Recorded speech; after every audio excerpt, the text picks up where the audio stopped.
From Ticker Studios, this is The Founder's Method, presented by Memo Bottle.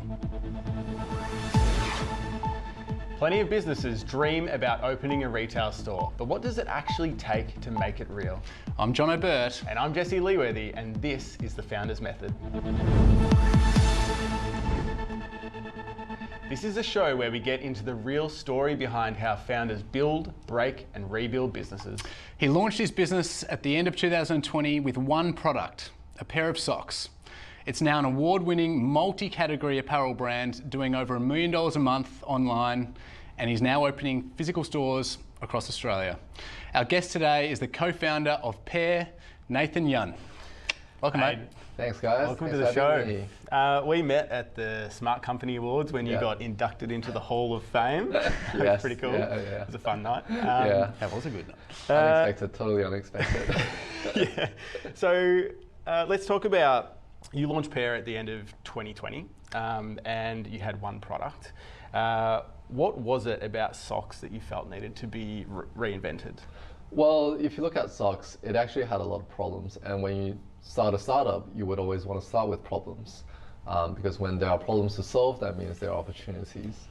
And when we look at socks, it's quite obvious that it's probably one of the worst products that we just stuck around with. Mm-hmm. You know, they smell, they get really cold in winter, they get really hot in summer.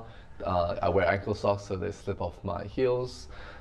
There's a little seam in the toes. I don't know if you noticed them, but it's very annoying as well. Yeah.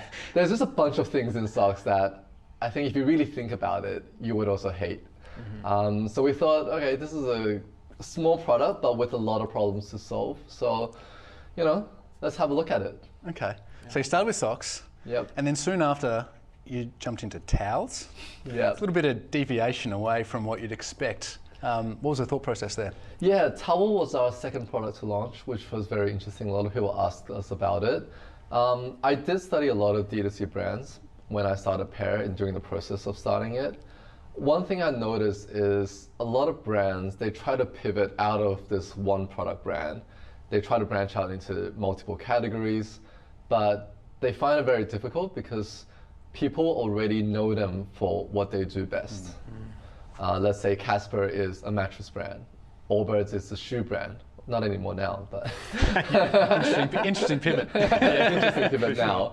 But you know, we see so many other brands out there who started with a one product brand and they just get stuck with this impression. And when they try to launch a new category, let's say in 5 years' time or 3 years' time, that is really adjacent to what they usually do, people just don't trust them because they build that reputation of being an expert of A. People just don't trust them in doing well with B. Yeah. So what we wanted to do with Paire is we wanted to drop that sock brand impression as soon as possible once we took off. We started with socks because it was a very low cost product as well. It was very low cost in terms of manufacturing, in terms of logistics, and marketing as well. It's very easy to give away to influencers. But we don't want to be stuck on socks forever. So if we do something very adjacent to socks, people might not trust us because I think 1 to 2 years into building Paire, we're already quite known for our socks. Mm-hmm. And I believe if we launch underwear or t-shirts right away, people might just go like, why are you doing this? It doesn't make sense. So we wanted to brand ourselves, well, not really brand, we wanted to really tell the story of our material science background because what really made our socks work is our material science knowledge. It is the fabric innovation, the materials that we have patented, trademarked over time. And we wanted people to really understand that Paire is essentially a fabric technology company over a sock company. So we wanted to go a little bit far from our adjacent categories and do a towel that was half the weight that absorbs twice the amount of water. And that was a proof of, you know, we are a fabric technology company. We're not limited by socks. So we wanted to get that impression out there as a brand image. And later on, it made it easier for us to launch underwear and t-shirts and now whole loungewear sets, silk knits, and we have jackets now as well.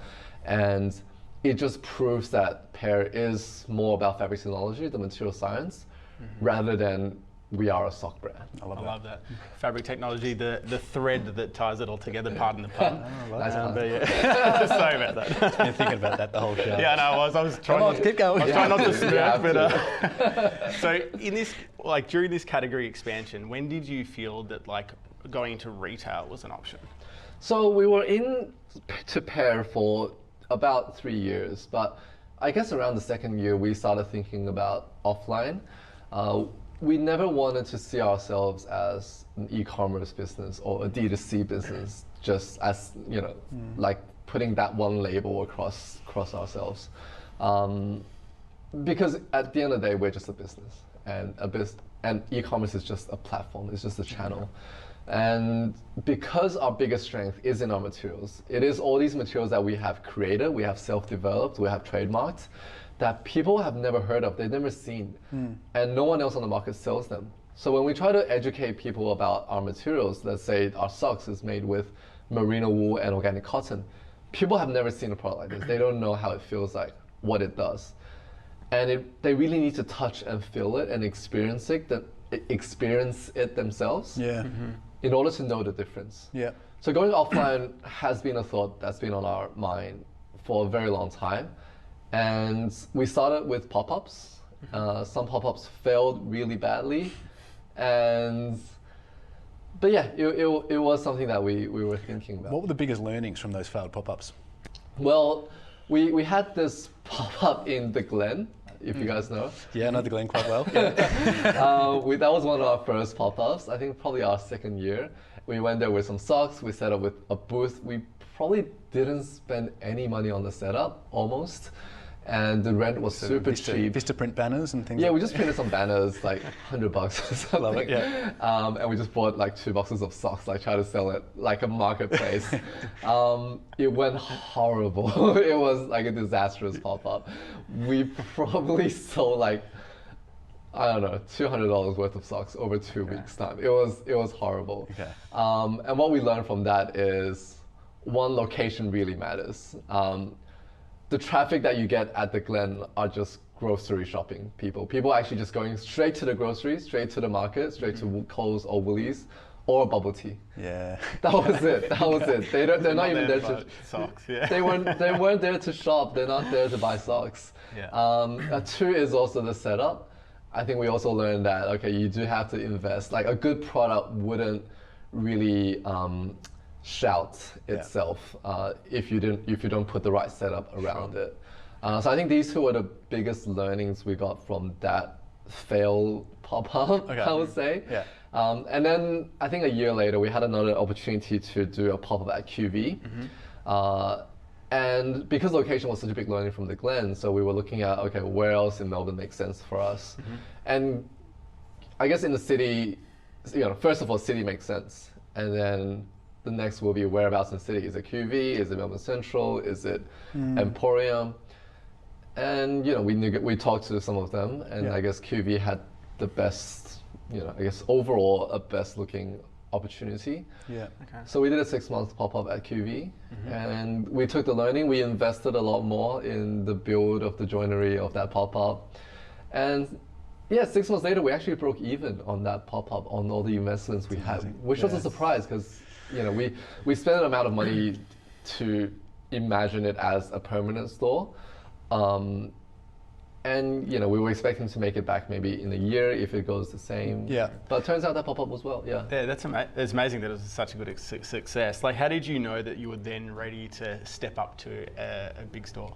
I guess based on the forecast we had from that pop-up, we were 6 months in that pop-up. It's half the size of our current store, and if that size can pay back its own build within 6 months, and if we were to expand it into double the size, we look at the rent, we look at how much it might cost to build a permanent store, and how long is the lease, and we had the confidence to make it back within a year based on our forecast. And when the numbers is right, it's just a matter of leap of faith. Which it was. It was a huge leap of faith because it was double the rent, it was double the size, it was probably triple the build. We spent triple the money. We actually made a video on Instagram talking about how much it cost to make it. But yeah, it was over 300 grand to build that store. And we actually made it back in 10 months. It's pretty incredible, really. isn't it? So that was a win. Yeah. I love what you said before around foot traffic. I guess there's foot traffic and then there's the right foot traffic. Yeah. How do you identify that? Is it seeing what other brands are there with stores that are sort of sell and complement your products? I think the shopping intention is what we look for. Yep. What are people in this area doing? Like, are they here to shop? Are they here to eat? Are they here to just commute, going to the office? And even if they're here to shop, are they shopping for furniture? Are they shopping for electronics? Are they shopping for fashion? Yeah. Who's that demographic walking through shopping, right? So I think it makes sense to align yourself with brands that sit in the similar or adjacent category, who has a very similar demographic to you. So when we looked at the QV precinct, there was Inku, there was Aesop, there was July, there was Marae's, there was a few brands that we really see ourselves aligned with. Yeah. And we reckon that was a little laneway where people actually come here to shop. It's a cool laneway. People from overseas, they love shopping around city in that area. And we were like, okay, that Paire makes sense to be here. Yeah. I love that. So you talked about overheads before. What does it actually take what does it cost to open a store? So as I said, we did make a video about how much it costs to build the store in terms of joinery, the basic, fitting out. There's also a lot of, obviously, staff costs. I think we like to look at it in a revenue percentage sense. Yeah. So let's say we're right now doing between 1 to 1.5 million annually in that QV store. And head cost is probably around 20%.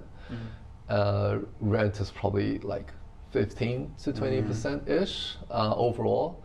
So it really depends on your revenue. For us, at least, we want to make sure that it's sustainable, and the best way to calculate that is the percentage. And it's pretty good when you consider what the overheads are, or the marketing spend. If you were selling online, it's pretty comparable, if not better than. Yeah, one way to look at it is you can consider the rent as a marketing cost, because you're pretty much putting up a billboard in the middle of the city. Totally.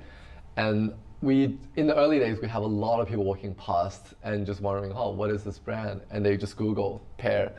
And once they Google us, they get retargeting ads. And then, they're in our algorithm now. But, you make a good impression with a great store in the city. It builds credibility, it builds trust. A lot of them would walk in, they would touch the products. Even if they don't know the brand, they will touch and immediately go like, oh, this is actually very different. It feels so different. The materials is something I've never touched before.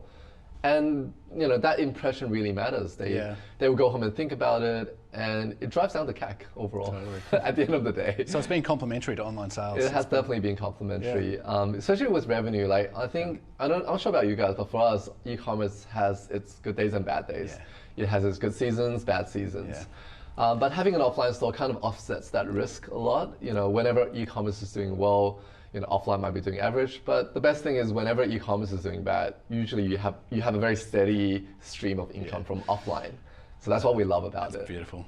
Well, if you haven't had a chance, check out the Paire stores. They are beautiful, and it's a really amazing business model that you've created. I think is relevant and really attractive to so many founders out there. So thanks for sharing today. It's been really great to chat. And congratulations on the trajectory of your business as well. It's huge. It's wild. Thank you very much. You're watching Ticker.